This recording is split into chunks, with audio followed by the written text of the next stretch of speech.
সাকিব আল হাসানের ব্যাপারটা আসলে আমি খুব বেশি উত্তর দিতে পারি না। এটা আমি ঠিক আপনি যদি আমাকে বারবার কোশ্চেন করেন, এটা আসলে আমি বিব্রত না। আমি চাই সাকিব আল হাসান খেলুক, কিন্তু ওর ব্যাপারটা আসলে পুরোপুরি ওর যে কারণে সে আসতে পারছে না, এটা কিন্তু আসলে ক্রিকেট বোর্ড এটার সাথে কোনোভাবে সম্পৃক্ত না। সেটার অ্যান্সার করা আমার জন্য খুব ইজি না আর কি। সো এটা দেখতে হবে আইন শৃঙ্খলা রক্ষাকারী বাহিনী, কোর্ট আছে, যারা আছেন তারা যেখানে আছেন তাদেরই এটা ব্যাপারটা মীমাংসা করতে হবে। তুমি আর না আর নেক্সট সাকিব দেশে আসতে সমস্যা হচ্ছে, দেশের বাইরে খেলতে কি সমস্যা হবে? ওয়েন্ডিজে বা চ্যাম্পিয়ন্স ট্রফিতে কোনো পরিকল্পনা আছে কিনা, তাকে আপডেট আছে কিনা? আমরা তো এখনও আমাদের লিস্টে আছে, আমরা আশা করি যে ওর একটা মানে সে যেভাবে চাচ্ছে বা এটা কিছু যদি সমাধান হয় তাহলে ডেফিনেটলি স্টিল আমি মনে করি সাকিব এখনও ক্ষমতা রাখে খেলার ন্যাশনাল টিমে।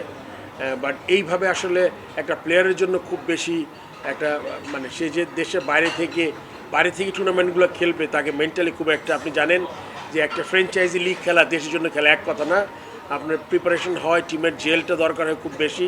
সো এটা যেহেতু করতে পারছে না এখন আসলে মানে ও আমার মনে খুব বড় একটা মেন্টাল স্টেটে নাই দেশের জন্য খেলার জন্য আমার মনে হয়। সেক্ষেত্রে আমরা মানে এই জিনিসটা ওকে আমরা ওর উপরে ছেড়ে দিয়েছি আমরা যে ও কী চিন্তা করছে। নেক্সট ওয়েস্ট ইন্ডিজ টিম বলে দিব না, টিমকে অ্যানাউন্স না হলে টিম কেমন বলবো আমি? আগে তো এখনো কি সম্ভাবনা আছে? আগে বলছি আমরা দেখেছি ভাই এটা শর্টের কথা বলছিল এবং তারপরে ওনারা যে খেলবে না বসে টিম আপনি দেখে ফেলবেন, তারপরে আমরা ওইটার ব্যাপারে আলোচনা করব বা কোয়েশ্চেন অ্যান্সার করব।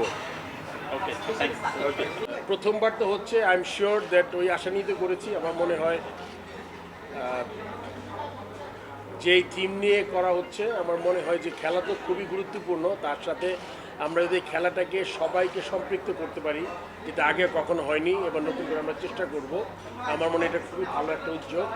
এখন যে কোনো ভালো উদ্যোগকে স্বাগত জানাতে হবে প্রথম, বাট এটা কতটুকু সাকসেসফুল হবে এটা কিন্তু শেষ হলেই বুঝে যাবে।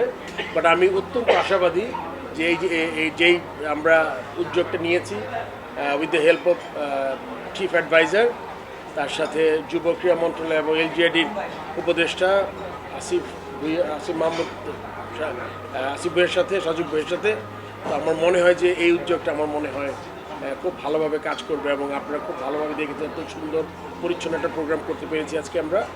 সো ধন্যবাদ যুব ক্রীড়া মন্ত্রণালয়, স্পেশালি যারা কাজ করেছেন নিরন্তর।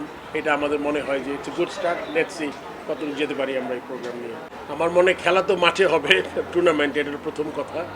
সেকেন্ড হচ্ছে এটা গিয়ে এই বিপিএল আমাদের যে উৎসবটা আমরা করি মাঠে, এটা যদি আমরা ছড়িয়ে দিতে পারি পুরো দেশব্যাপী, এটা একটা কিন্তু কনসেপ্ট আসলে আমরা যেটা আপনি বুঝতে পেরেছেন, আমরা তারুণ্যের যেটা আমরা সম্পৃক্ত করতে চাচ্ছি। সো সেই দিক থেকে বিবেচনা করলে নতুন তো কিছু দেখতে পাচ্ছেন, বেশ কিছু আমরা পদক্ষেপ নিয়েছি যেটা আগে কখনো হয়নি।